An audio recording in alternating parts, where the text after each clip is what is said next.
There we go. Good evening, brothers, and go mob to every brother that is tuning in and listening. If you're a supporter of Phi Beta Sigma Fraternity Incorporated, this is the Crescent Podcast. This is the official podcast for Phi Beta Sigma Fraternity Incorporated. And I am blessed to be here today with a brother that he is making moves in the music industry. He's making moves in the creative industry. He's making moves as a father. And I definitely wanted to get him on. So today's episode is heavily rooted around fatherhood, brotherhood, and of course, talent expression. So, Brother Fuchs, I'm going to give you an introduction, but I know that my introduction is going to pale in comparison to the things that you actually have accomplished. So, if I miss anything, please let me know. Okay. Oh man, do All your right. thing. I'm sure to be fine.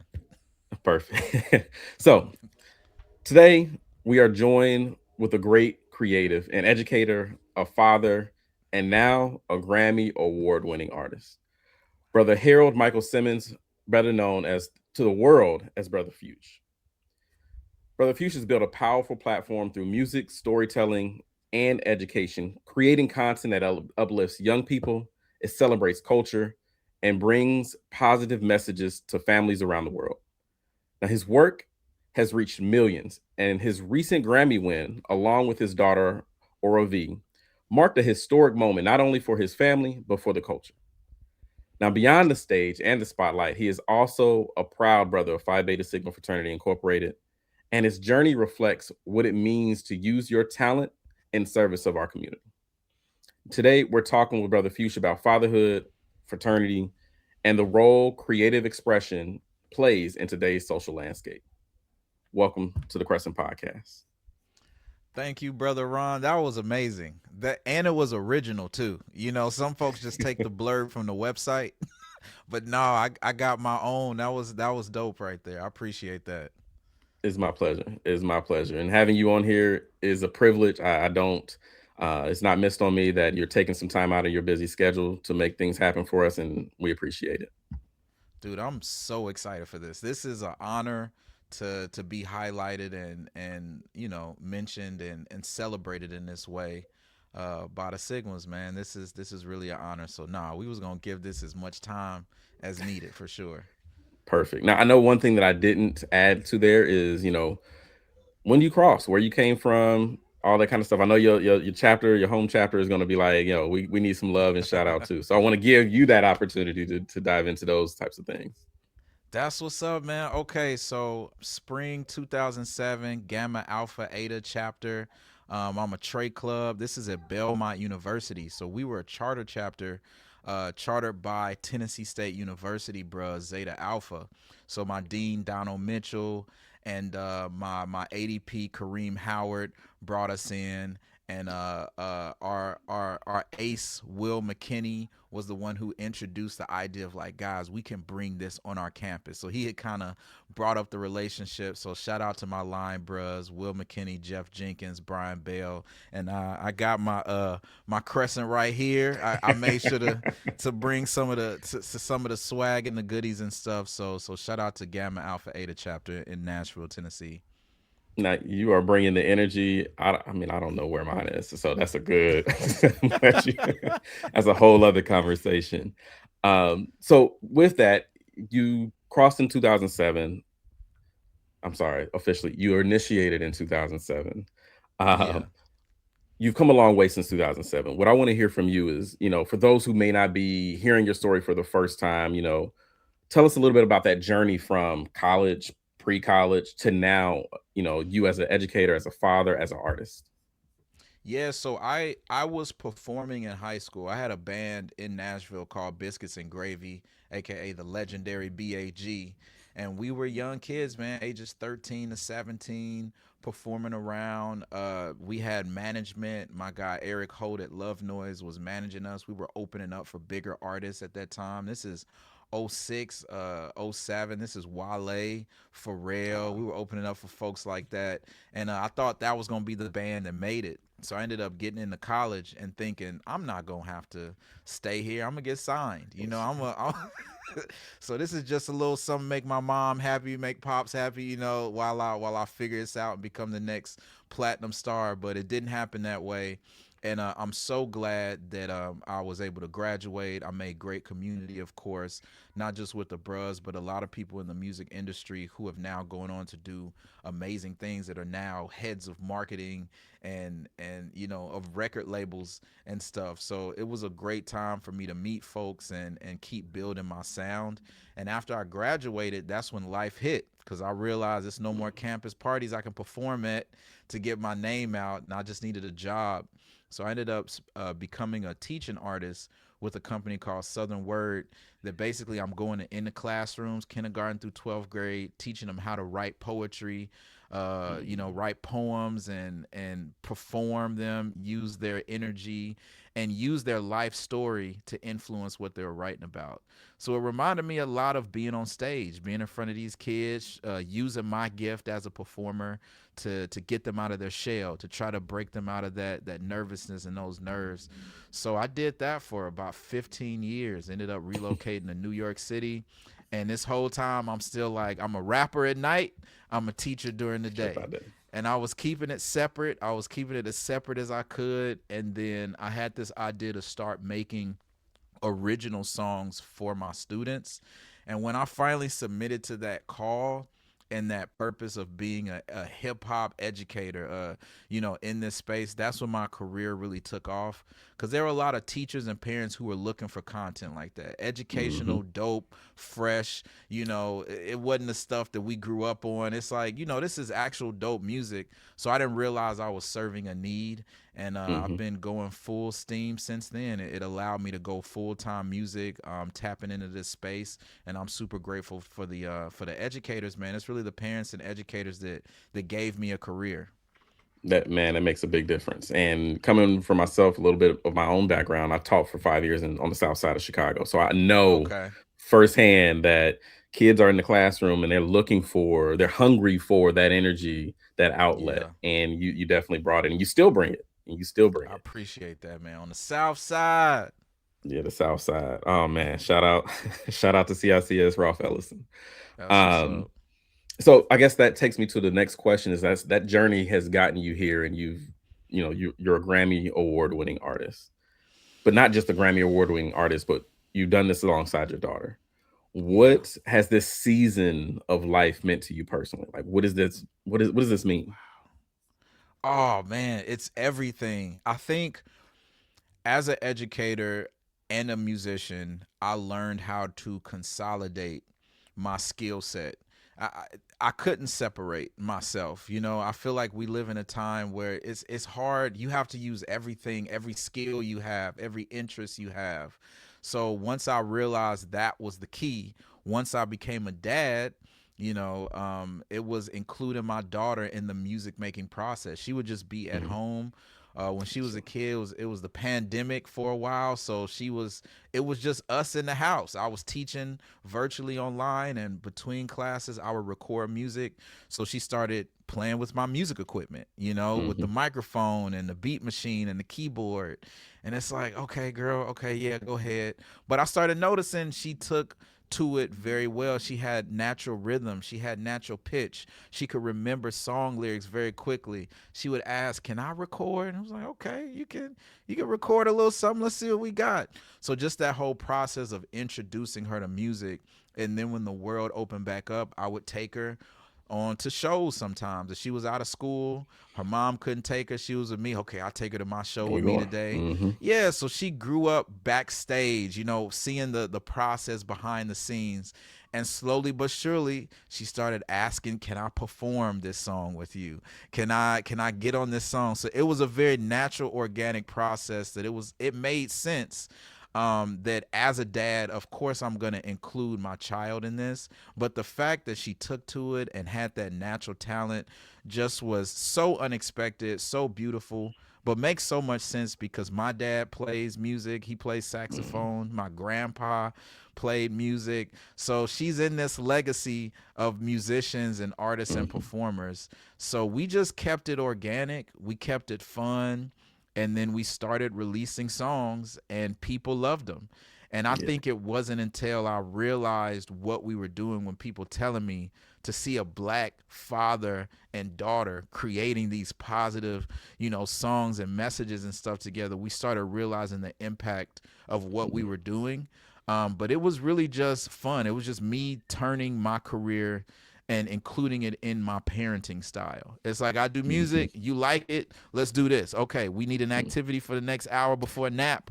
Let's do this. Let's do Let's this. and then it just Hmm. turned into something that I couldn't have even asked. It's straight God for it to have happened this way and just so unbelievable. I mean, and you talk about including her in the music in your fathering style. What was that style before? What does that process look like now? Like, is it always rooted in music? Do y'all go to the playground or out and about, and it's like, yo, you hear that? Like this, you are you teaching music 24/7, 365 at this point now? Not quite, but it's a heavy part of it.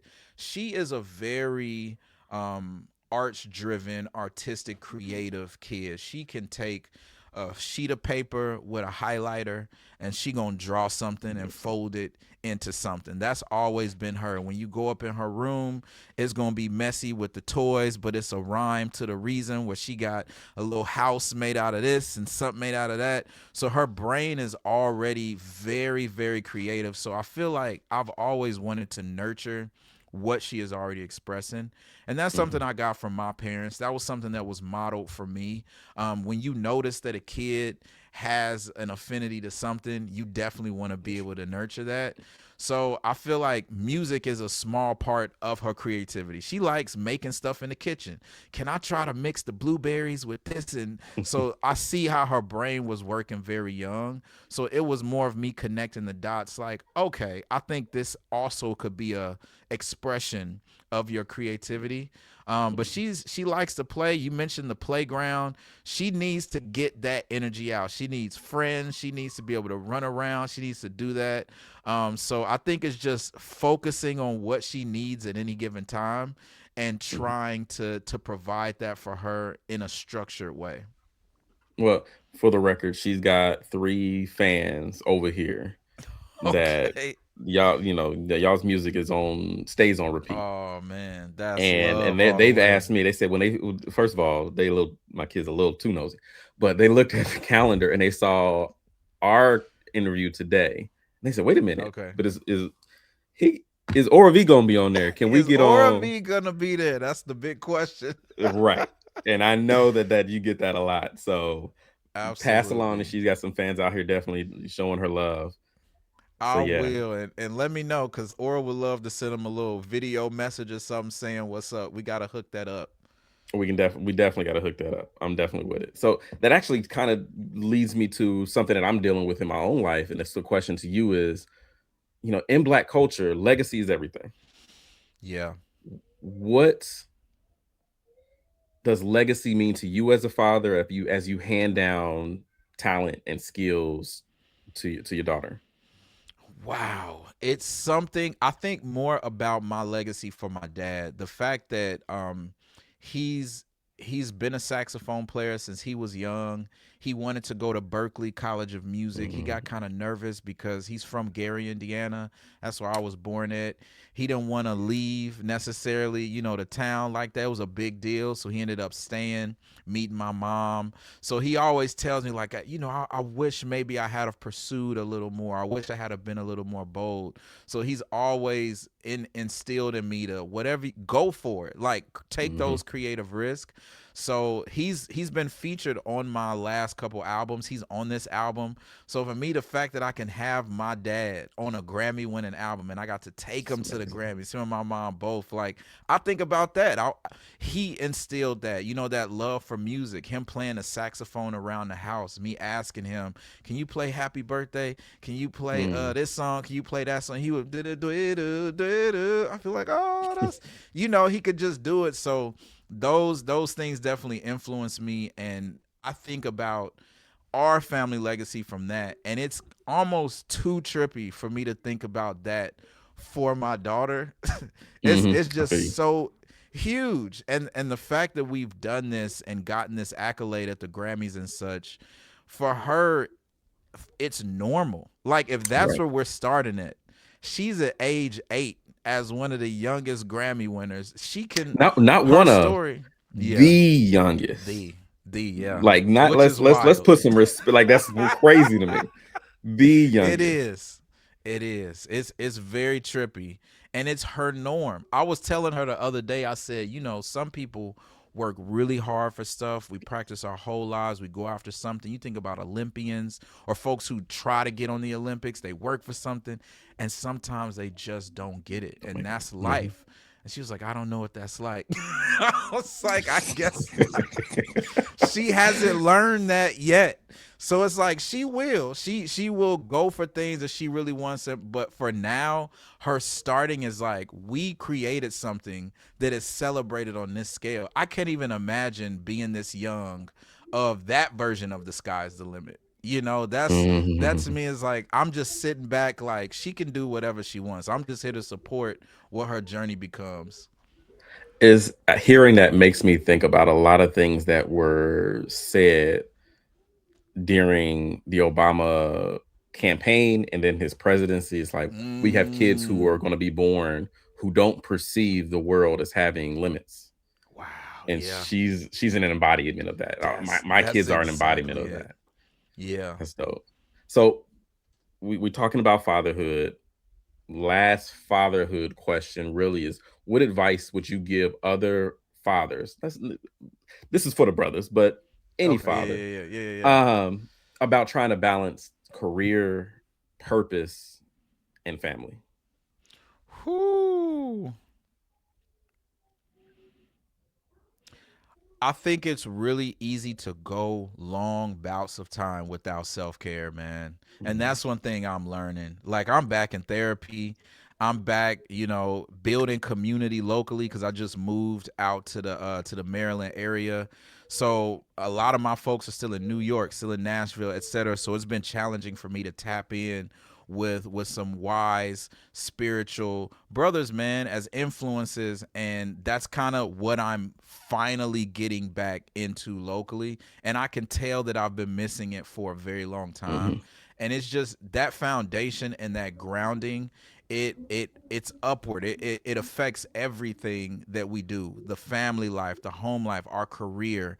Having that backbone, having that system, having people to bounce those ideas off of, and sit without judgment, and talk with people that are going to keep it real with you. That's just necessary. So I feel like that as a foundation, we need. It's so easy to take on the world. It's so easy to have to deal with everything, like what's going on. Be that person to provide, to take up all of those things. So I think we need each other. I agree. I agree 100%. And fatherhood plays such a big role from my perspective in Phi Beta Sigma. So let's sort of start shifting a little bit gears to our second section of our interview and time today is talking about the brotherhood and what Sigma means and values specifically around creativity and all those types of things. So, you know, when you became a brother, a Phi Beta Sigma, what drew you to the fraternity? Man, it was meeting the Zeta Alpha bros, man. First off, like, just swaggy, cool. I was younger at that time, seeing how they were upperclassmen and basically have figured stuff out that I didn't. So you see that influence off top. I did my research online. I'm like, who the famous Sigmas? Who we got? So you see the Emmett Smiths, the you even see Huey P. Newton. Mm-hmm. So you see that heavy civil rights influence as well. Terrence Howard, actors, you know what I'm saying? So you start seeing all of these people, etc. So I think that's what initially drew me to it. Just the community that it had attracted and the way that the brothers carried themselves. That was hugely influential to me at that time. Mm, mm. So, I'm not gonna lie. When you started to say the chapter name, I thought you was just gonna say Zetas. But I'm glad that you finished that with the Just to say, which I that's there's nothing wrong hilarious. with, for the record, a lot of brothers. no, I my mother was a sororer, so I think that that plays a major role in Oh, some. So that's what yeah. introduced me to Sigma was Okay. Zeta. Was You know, Zetas. Okay. was Zetas. Yeah. But on college campus, that's a different conversation. I grew up around it. It's a different experience when you Very much experience so. Zetas Than on growing up campus. with it. Yeah, yeah, yeah. Exactly, exactly. Now, we talk about brotherhood, scholarship, and service. We can dive into programming, all those types of things. But I want to hear from you. Of the three principles, which ones speak to your life the most today? Like, which ones do you feel Mm. like are like, hey, I'm in my season of brotherhood, I'm in my season of scholarship, I'm in my season of service, and how does that look? Whoo. I definitely say it's service. It's service for sure. Being an artist in this space, specifically for families and young folks, realizing that my gift is not just mine was that transition. I think is understanding how what I've been blessed with is for others. Using what Mhm. I have as a tool to educate, entertain, and empower. And I've seen the impact, and it's beyond me. We talk about fatherhood as well. There's been a lot of sacrifices, as far as what I thought, the way I thought my life was gonna go, and how I've been called into other areas. So I think that's definitely been the theme, is just the give back, man. And I think now more than ever, uh, just what how the world is, man. It's just there's an evil energy. There's a dark energy that a lot of us are Mhm. dealing with, not only from the administration, just what's going on, and how folks job security, just everything, rights, things have gone back. We need each other more than ever, and I think being available and showing up for people, showing up for our community, showing up for our folks, it's more needed than ever. I agree. I agree. And you hit the nail on another question a little bit about you. Basically, you see your work as a form of service, and that's For we need sure. more people doing that.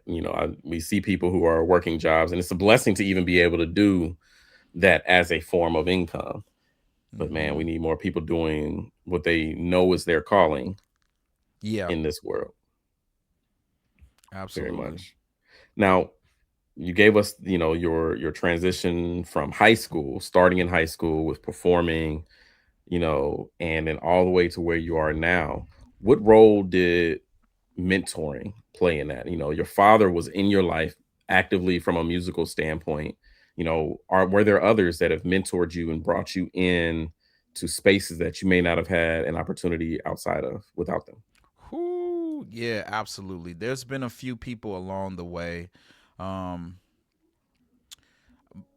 the first person that I had the teaching artist job with, Benjamin Smith, um, that was with Southern Word in Nashville, Tennessee. I remember asking him after college. I said, can I volunteer? Like, I need work, but I'll be willing to volunteer to intern my way into an eventual Mm. paid position. He was like, Nah, man, we get paid over here. We get paid to do this work. We get grants. We get contracts. Let me introduce you to this. Just And he showed me how to use my gift in the classroom, because that's a mm, transition.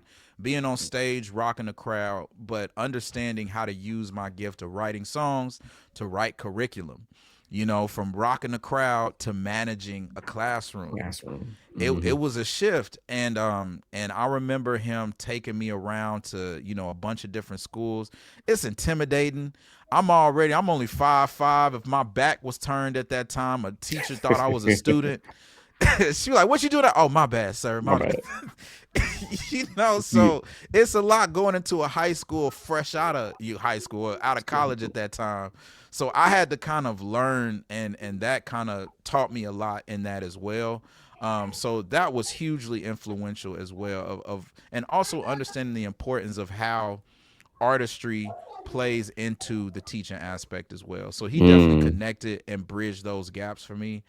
There's been a few people in the music industry that are just some stand up people. Shout out to Pierce Freelon, super dope cat, man. His pops actually was one of the architects on the Smithsonian African American Museum oh, in dope. D.C. His mom, Nina Freelon, is an amazing jazz artist. So he similarly grew up around music and around this like very robust, strong black community. And he is also in the kids and family music space. And he was one of those people that told me I didn't have to, dumb down my artistry to be in this space. Cause you think, do I have to be Mr. Harold, some, which I kind of did for a while. How do I exist in this space? He's like, bro, you a hip hop, like, be Be that, you. be Mm-hmm. that in this space. We need that. So I thought that kind of unlocked that thing for me. It's like, okay, I don't really have to shift my artistry necessarily, just my intention. As that's Mm. all that needed to be sharpened. So I really, and he's 2-time Grammy nominated as well. Been on my project, so he was one of the people that championed me in this process. So I give a lot of love to him as well. Dope. You've got people who have been in your corner, supporting you, brothers. We commonly also don't ever talk about mentorship, and this is something that I've been aware of. Is a lot of times we look at mentors from just the same gender standpoint, who It's are true. men that have helped you. It's Do very you true. have any women who have been like, "Hey, Shoo. she don't Absolutely, she don't man. put you on"? And before I even get to the women, man, I'm gonna give a shout out to my line brother Will McKinney, who works with Sony Records. He's in Germany right now, but he was with New York for a while. And he was the person that told me, because when I was trying to get signed for a long time, he was like, "Man, maybe just keep pursuing the family music." And I took it as a dig. I was like, "What you talking about?" I'm trying to be the next Yay. I'm trying to be the I'm trying next to get out there, blah blah. right? But he was totally right. He was totally right. And I really credit him for kind of opening my mind in that. Like, I don't have to just be limited to mainstream, like trying to promote this in that way. I could definitely do it in another way. So shout Hmm. out to him for that as well. But as far as the women in my life that have been hugely influential, man, I want to give a shout out to my consultant, Gail Ward. She's really, really amazing. She's dropped so many gems. She's not even like officially a consultant of me. I shouted her out of my speech. I was like, I'm giving you a role. Like, you need something. I need to be able to call you something. Cause she used to be an A&R with like Epic Records back in the day. She's worked at Scholastic books and stuff. She has her hands in a lot of different creative pots as a producer, organizer, connector of people. And she just really started speaking life into me, and she recognized, what I was doing for what it was. And you need those people who, like, when you got your head down and you just working and you think you're the only one who kind of understand it, somebody who's like, I see what you're doing, young man. I see what you're Hmm. doing. Hmm. So she really, we have chats almost every week basically where she just kind of keeps my mind sharp. So I want to give a huge shout out to Gail. Dope. I love it. I love it. Now, we we're thinking about the brotherhood, we're thinking about the fraternity. If you could give advice, and let me back up. I'm acknowledging the bias in this, but from my perspective, Phi Beta Sigma creates some of the most creative men this side of the century, Yep, right? When I walk that look talk, at and talk that compare talk. the organizations, it's like going back to, you know, the Black National Anthem. When we look at people behind the scenes of doing work and the creatives behind the scenes doing stuff. And so my question to you becomes, what advice would you give a young brother in the creative space Hmm. as he manages and sometimes might feel like, oh, like I'm not getting the attention that I want, I'm not reaching certain points? What advice would you give a young brother, a young Sigma going through some things, Whoo. a Lean creative into your young Sigma? Yeah, lean into your network, man, and find your people, dude. That's one thing that I've learned is there are people that we want to work with, people that we want to connect with, but then there are people that we do vibe with. And once you find those people and lock in, those relationships are the ones where we propel each other. We both Mm-hmm. hungry. We both Mm-hmm. have a vision. We both have an idea. How can we support each other in what we're doing? And it works for a lot of reasons. Sometimes I couldn't afford production. I couldn't afford mixing. I couldn't afford, to get on some of these stages at that time. But collaborating with other people who were kind of at my level at that time, Mm-hmm. and we kind of recognize and we're fans of each other, building that way, bartering services. Oh, you hop on my project, I hop on you. I know I give you my engineer to be able to. That's what we need. Really, it's about building your community. That's really what it's about, and that's what our fraternity models. You know, you're finding your brotherhood, your sisterhood, your tribe, your people, and those are the folks that you want to keep climbing with and building with. So I view it that way. Write your goals down, everything that you want to accomplish, and try to find those people who can help you align with those missions that you're trying to get on. Hmm. That's find your community. That's something that I think Mm-hmm. we continue to harp on, but also in this digital world, it's different than what it used to be. So now we Yeah. seeing brothers trying to build community online. It's like, what does that mean building it online versus what does it mean building it in person? What does it mean building Yeah. it, all those types of things. So great advice, definitely great I advice. appreciate that. Now, as we shift to our last section, we're talking specifically about talent in this modern landscape. We're talking about building community. We're talking about those types of things. And you've built one heck of a platform and community through social media. Um, can you know that can in itself make or break a career at this Yeah. point, right?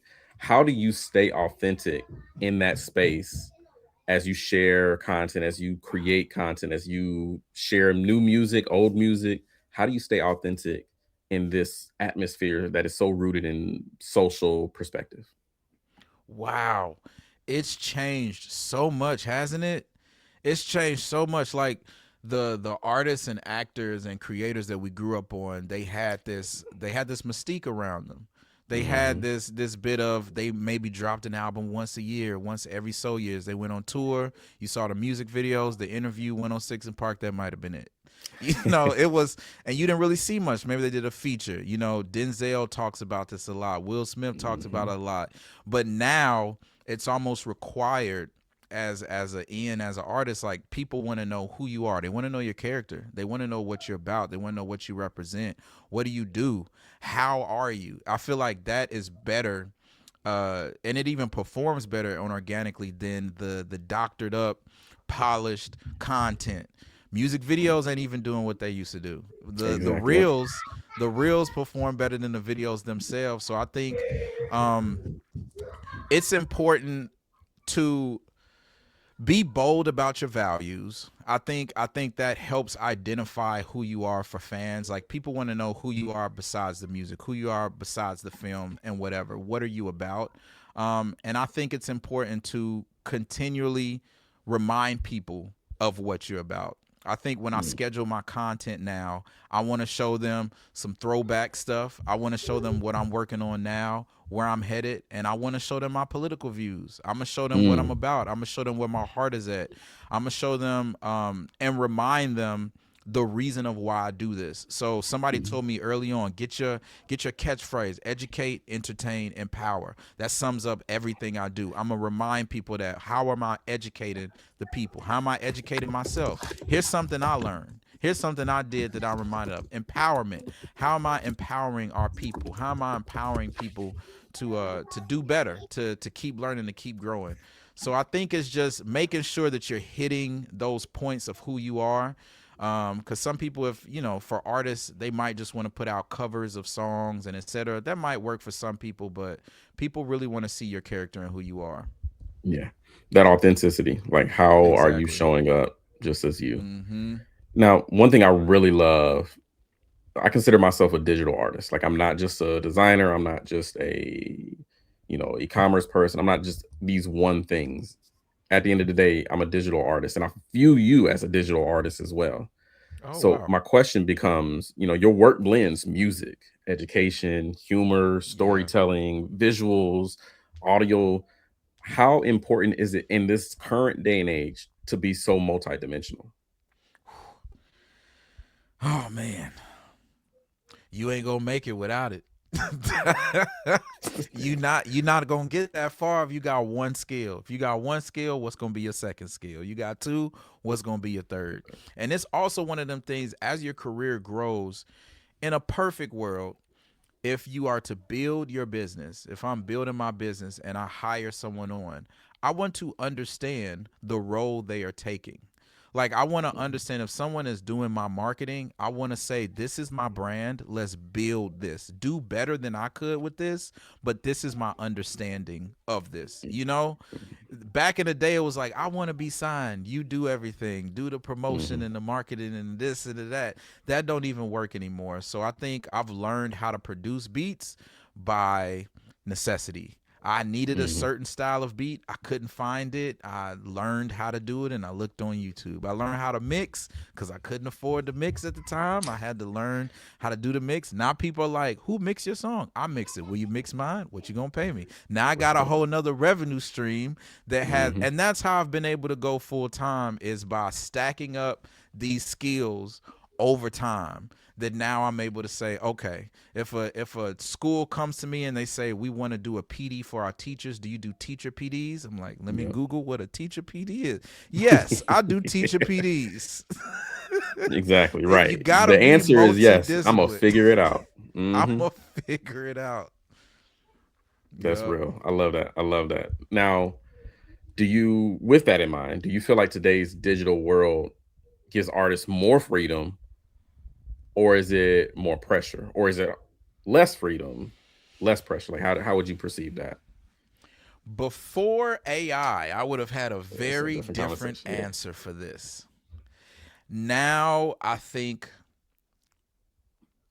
it is forcing us to what we talked about, that authenticity and finding your tribe and all of it. It's forcing us to do that on such a granular level now, because you have to find people who share that commonality with you.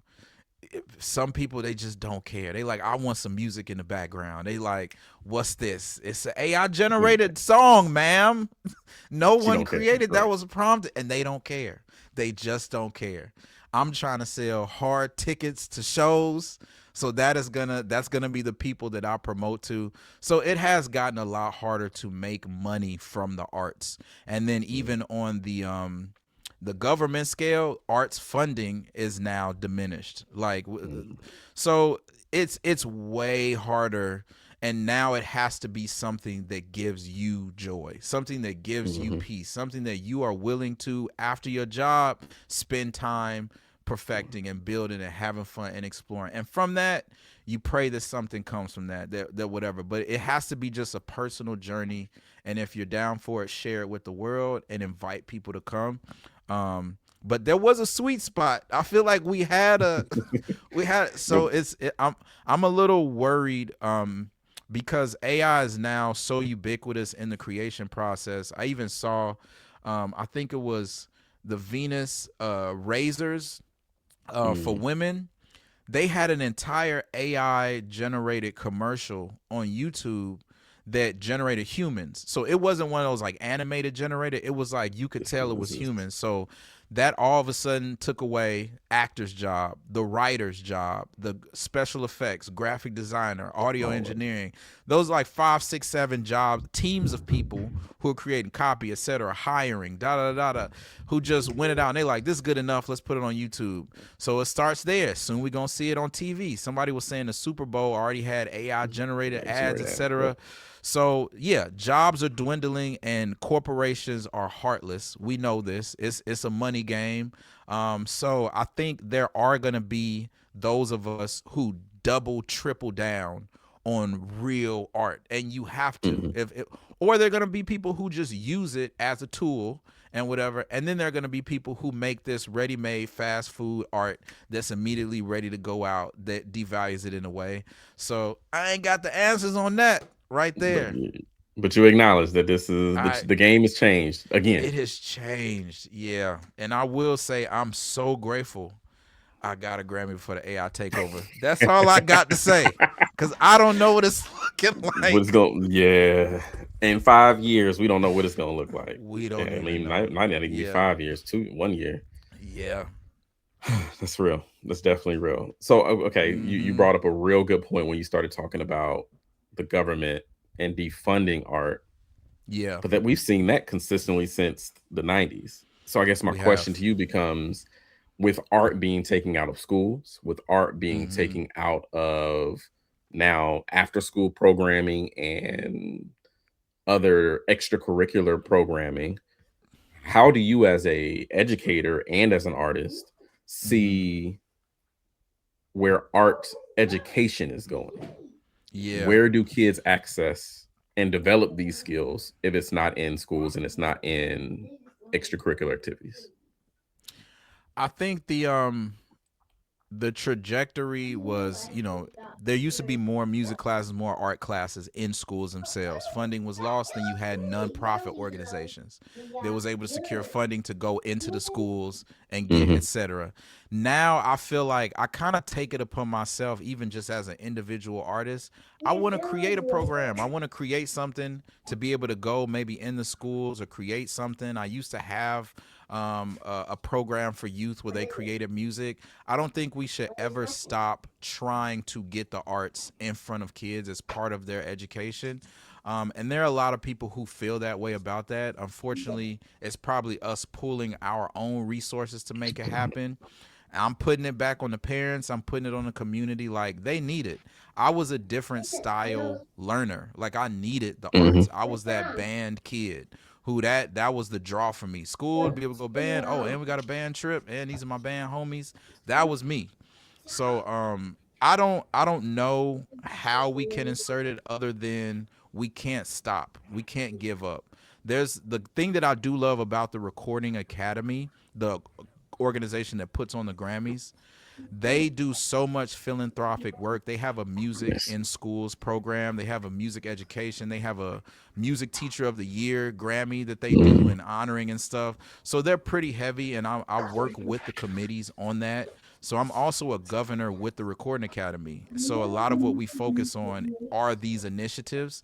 And we do something called Grammys on the Hill, where we go talk to representatives and senators and House members and all of that. So we keeping it in their ear. We're definitely keeping it. I don't think we can give up. So I think it's just people pulling together and making it a priority and keeping it a priority.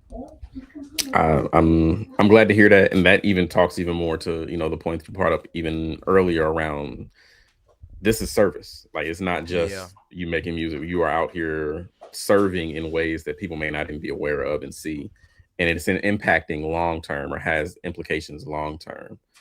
Yeah. And when we think about long term, what do you think the next generation of Black creators need the most right now? When you think about I, these TikTokers and you think yeah. about what do they need? What needs to be on their plate? I think they need mentors, and the OGs need to reach back. I think that's the only way it's ever worked. We've been talking about the Oscars again lately. I was watching Denzel's speech when he won for Best Actor, and Sidney Poitier was sitting there, and he was like, "I'm always chasing you," basically.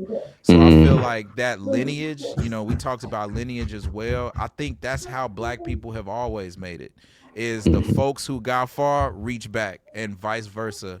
And I think with the internet era, the information era, sometimes that gets lost.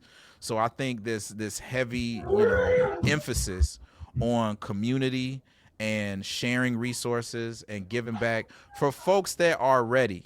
And that's the thing I That's want the to part. That's a say. big part. Hmm. Work on your skills.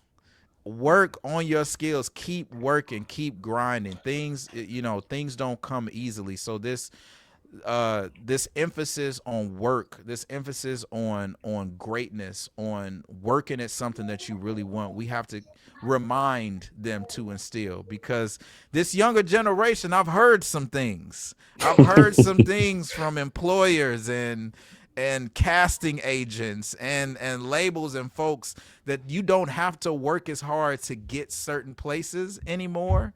And that, unfortunately, that affects your longevity, that affects Hmm. your relationships. So I still think for the young folks out there, keep working, keep working, keep working. Uh, I agree, and I had some commentary that I've shared with others, but I won't share it here. Again, I taught in high school, and I've had some of these same thoughts, so I'm Yeah. with it. Definitely agree with it. Yeah. Now, last question specifically around talent expression and Mhm. a lot of your content is positive, it's uplifting, it's family centered. How do you maintain or stay true to that? Or have you ever had the desire or urge to shift back? How do you keep the future out of your music?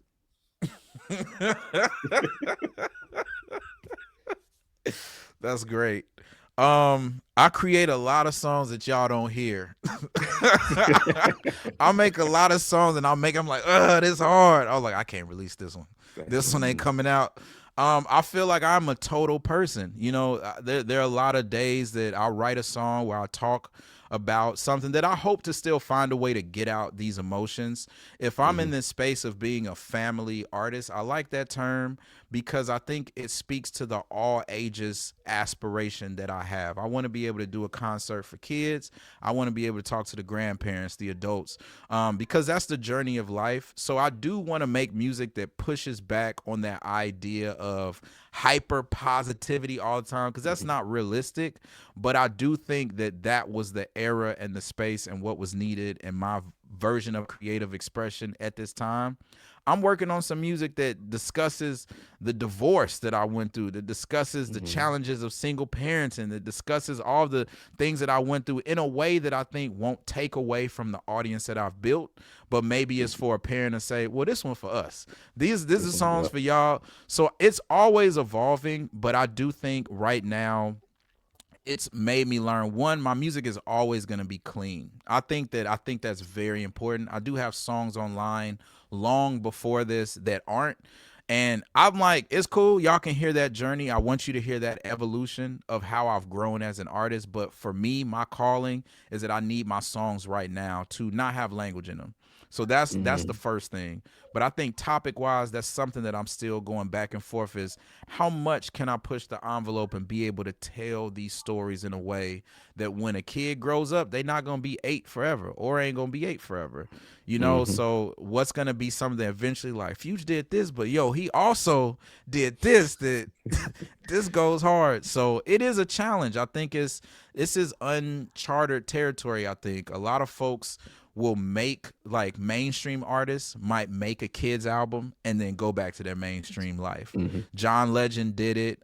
Ziggy Marley, a lot of I've artists done be like, it. "Oh, I just had a kid. I want to make a children's album," and then they're able to go back to their. So I'm looking at it the opposite. Starting and being known from this space, how can I continue to branch out? And my biggest influence is Stevie Wonder. I think Stevie is the ultimate Go, all go. ages artist. The Yeah. the greatest. You can Mhm. play him at a party, at a birthday, at a concert, at whatever. You can play him on a breakup, relationship, love, this, spirituality. So I feel like that's the mark I'm trying to be in the space of. You, so I think you kind of just took one of my closing questions, but I'm gonna ask it still. Okay. When people hear the name Fuge 20 years from now, what do Yeah. you want them to Yeah. remember Yeah. most? Whoo. I am a student of this music thing, and I want to be one of the greatest Mhm, songwriters, artists, performers. I'm trying to create timeless music that long when I'm gone, people will be able to enjoy and feel the energy of the music when it was first released. So I'm on that mission of just trying to be the best artist that I could be. I'm constantly growing. I want the songs to get even more reach. I'm trying to get global reach, mhm. Billboard, etc. Because I believe in what I'm creating so much. That's the goal. I like it. I love it. This has been amazing. I mean, last question, where can people find you? Okay. I know how to find you, but I want to make it very clear and easy for, any other brothers who are listening. Where can they access your music, but also where can they hear more about your theory, your life, you? Yeah. Instagram, social media, YouTube, my website, FYUTCH. FYUTCH. That's the cool thing about having a funky, unique name, is it's the same everywhere. Mhm. That domain is was readily available. It was mine. Yeah. No one was. I love it. Well, I thank you for your time today, brother Fuge. This has been amazing. I will continue to support. We will continue to support the brotherhood values, what you're doing. You make Sigma look good. So thank you for your time today. Anything else that you want to share with anybody else? Oh man. Much love to the bros, man. Blue Fire, let's go. This has been such an honor, man. Thank you, brother Ron. I'm really honored, and it's definitely a full circle moment for me right now. Dope. I love it. Well, this is the Crescent Podcast. We are adding and doing new episodes. This has been amazing. And if you are listening, definitely check us out on Apple Podcasts, Spotify, or wherever else you get your podcast. Um, Go mob. Shout out to the mob. Shout out to the mob.